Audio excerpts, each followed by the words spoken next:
Good morning, first graders. So we were talking in our class before we started doing school at home. We were talking about the state that we live in. And what state do we live in, Isabel? Washington, right? We live in the state of Washington. And we were talking about the different things about Washington, like the state flower, the state bird. The willow goldfinch is a state bird. What's a state flower? Do you remember, Izzy? The rhododendron. And we were talked about the state flag. What color is the state flag? Do you remember, Ian? It's green, right? So we were talking about the state of Washington, and one of our questions, or one of our things for our sound off about state of Washington was, what is the biggest city in Washington state? And the biggest city in Washington state is Seattle, which is not too far from us. We can drive a couple hours and we can get to Seattle. And maybe many of you have been there many times. Maybe some of you haven't. Today I have a story to read to you about Seattle, and it's a fictional story, but it has real things that are in the city of Seattle that you can actually go and see.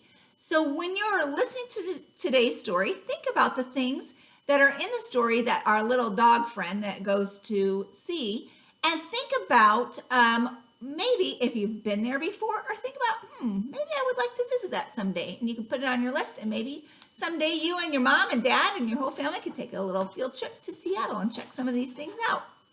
All right, so today's story is called Larry Gets Lost in Seattle. And who do you think Larry is? If you look at this cover, who do you think Larry is? I'm thinking Larry is a dog. And I'm thinking Larry is our main character. It's who the story might be about, since it's telling us that Larry gets lost in Seattle. It's telling us his name. It's telling us in the title that the story is going to be about Larry. So I think he is our main character. All right, let's see if you remember the parts of a book. What is this? This is the front cover. This is the spine. Remember, very important to take care of a book's spine, just like it's important to take care of our spine. Holds the book together. And this is the back cover. And if we go inside here and turn a couple pages, we come to, if I can get to it, here we go. We come to this page. This is the title page. The title page. Let me turn this a little bit this way. Here we go. So this is the title page. It tells us again the title, and it tells us who illustrated it. This is John Skews illustrated this. What does an illustrator do? Do you remember? Do you remember, Jacob? What does an illustrator do? An illustrator makes the pictures, right? And then it is written by, or the author is John Skews and Robert Schwartz. So those are the people who wrote the book. All right. This is Larry. This is Pete. They ride together in the back seat. Ooh, Seat and Pete, they both have eats. Good job. Do you hear my dog? She's rolling around in the background. And now she's sneezing. I guess this is a story about a dog. She wanted to hear it. Oh boy. Because their car wouldn't float, they drove their car onto a boat. Ooh, boat and float. They both have oat. Do you know what this is called? A big boat that you would drive your car on? This says Washington State Ferries. This is a ferry. The ferry boats take thousands of passengers and cars and buses and bikes across the water each day. Because some of the places, we have lots of islands around here by us, and it would be too much work and too far to make bridges to each of those islands, so you take a ferry. A ferry is a huge boat that takes you and your car over to different places, and many of you might have been on a ferry. It's a very fun experience. So we have a lot of ferries in the state of Washington, probably more than most states or other states, I would guess.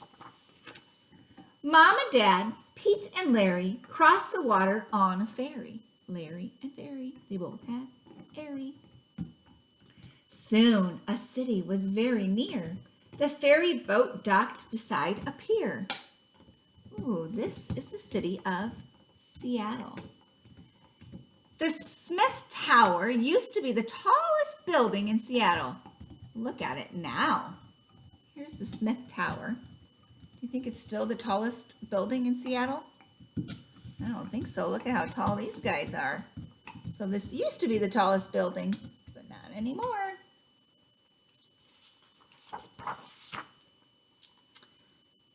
Pioneer Square.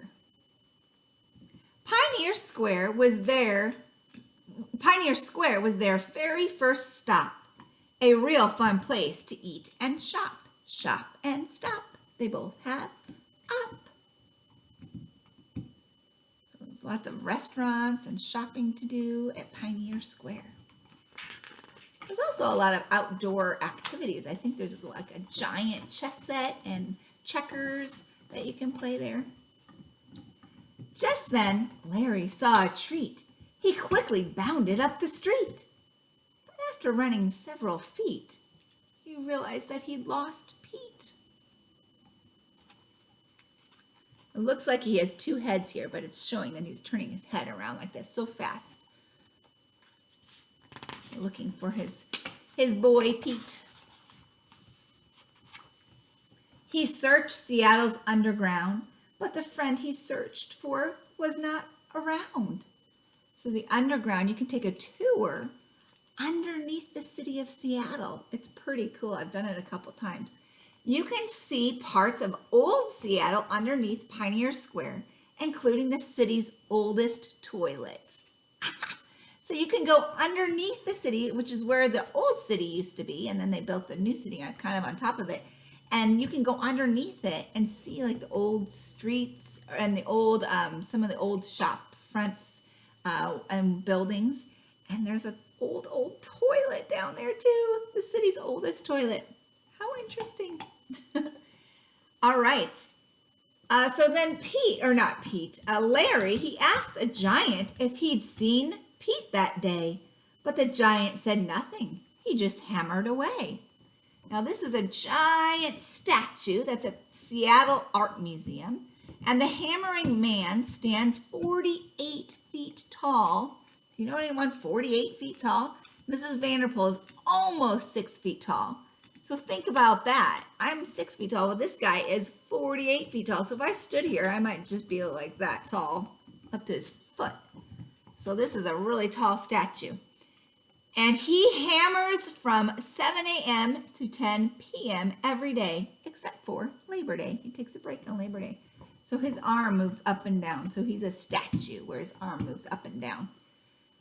So you can see this giant statue at the Seattle Art Museum. So Larry came into this statue and tried to talk to the statue. But the statue didn't say anything because it wasn't a real man. He ran past the stadium where football teams meet. This is the Quest Field and Safeco Field. This is where the Seattle Seahawks and the Seattle Mariners play. On sunny days, the roof of the Safeco Field opens up to let the sunshine in. So this roof moves back so that it lets the sunshine in. So Larry moves to the baseball field right across the street. So he ran past the football field to the baseball field, right next to each other. Have any of you been to either of these places and seen the Seahawks play or the Mariners? I haven't, but Mr. Vanderpool has. He saw some salmon passing by, not in the water, but in the sky. That's strange. Salmon is a type of fish. Now, why would it be in the sky and not in the water? Well, if you visit a place called Pike Place Market, the market was built as a place for farmers and fishermen to sell their goods. So fishermen, the fish that they catch, or the farmers, the fruit and vegetables that they have. Now you can also buy almost anything there. So it's a big shopping place. And there is a spot where they throw, if somebody orders some fish, the marketman will throw the fish to the next guy and he'll catch it and he'll give it to the customer. It's pretty exciting. I've seen it before. They also, at that same place, have a big monkfish with a big mouth. that they sometimes scare customers with, which they've scared me before, and make that mouth of that big fish move so you think it's alive, but it's not. Pike Place Market is where Larry's at. A fun place to go. Over his head, a silver train raced toward a saucer that seemed to be from outer space. Have any of you seen this thing before? I bet if you've been to Seattle, you know what this is. This is the Space Needle. There's a restaurant on top of the Space Needle that slowly spins around. You can also go up here and you can just look out in the big city of Seattle. So it's up real high, so you can see lots of different things. Even stranger, the bright colored building next door looked just like a pile of clothes upon the floor. So right next to or underneath by the Space Needle is this really funny looking building. This is called the EMP. Here you can learn about music or make your own. So this is a music center or an art center. Not finding his friends, he was troubled. Not finding his friend was troubling Larry. In fact, things around him were getting quite scary. Larry and Scary, they both have airy. Oh, what did he see that scared him? This is called the Fremont Troll. This troll is not real. He lives under a real bridge, and he's holding a real car. So this is a giant carving that somebody made underneath this bridge, and it's holding a real car. And if you go there, you can actually climb up on this troll, and it's pretty cool. My kids have stood on his hand before, and it's a pretty giant looking troll, but it's not real. And it's a fun place to visit. So this is called the Fremont Troll. And here's my dog trying to get in the story. Hi, say hi to everybody. You say hi to everyone? Yeah. Okay, it's time to keep reading the story. Yeah. All right. I saw some people waiting by the street. But something told him they couldn't help him find Pete. So he saw a bunch of people here. Now these people are not real, they're statues. They're waiting for the interurban. These statues have been waiting for the bus since 1979. That's the year Mrs. Vanderpool was born.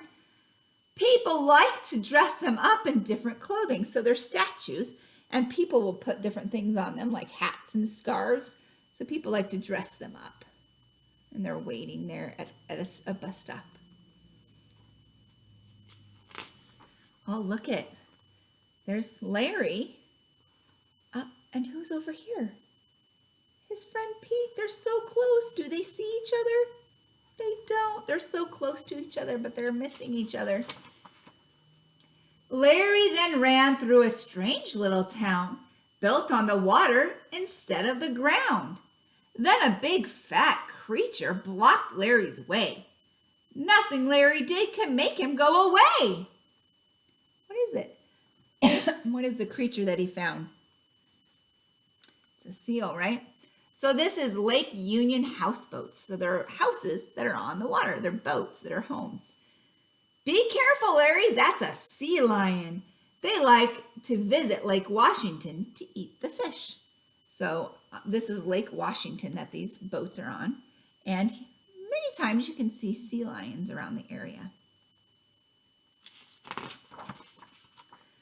With a running start, Larry leapt, landing on a boat where a sea captain slept. There he goes. Oh, look it. His friend found him. But does Larry know that? Mm-mm. They passed through a gate, and a moment later, the water dropped like an elevator.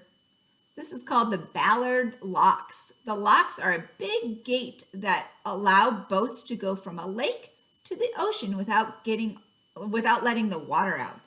So it's an area that goes between the lake and the ocean, and that's where the boats go, and then the water moves up and down because the water level in the lake is different from the water level in the ocean. So they have to make it the right spot or the right level before letting people in and out. So that's why he went up and down like an elevator. Larry's family was soon within reach. They agreed to meet at Elke Beach. Elke Beach. This is Larry's last stop in Seattle, but it's the first place settlers landed and met Chief Seattle over 150 years ago. So this beach is where the first settlers came, and they met the chief of the Native American tribe that was living there. And that chief's name was Seattle. I wonder how Seattle got its name. Maybe from the chief. They fell fast asleep as a car drove away.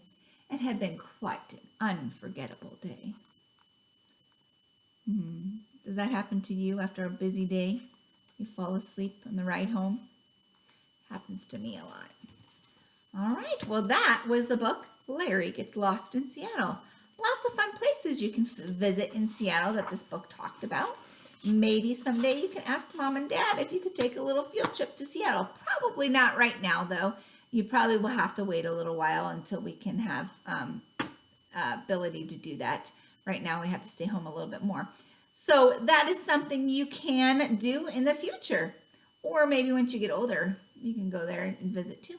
All right, have a great day, and I hope you enjoyed today's story all about Seattle.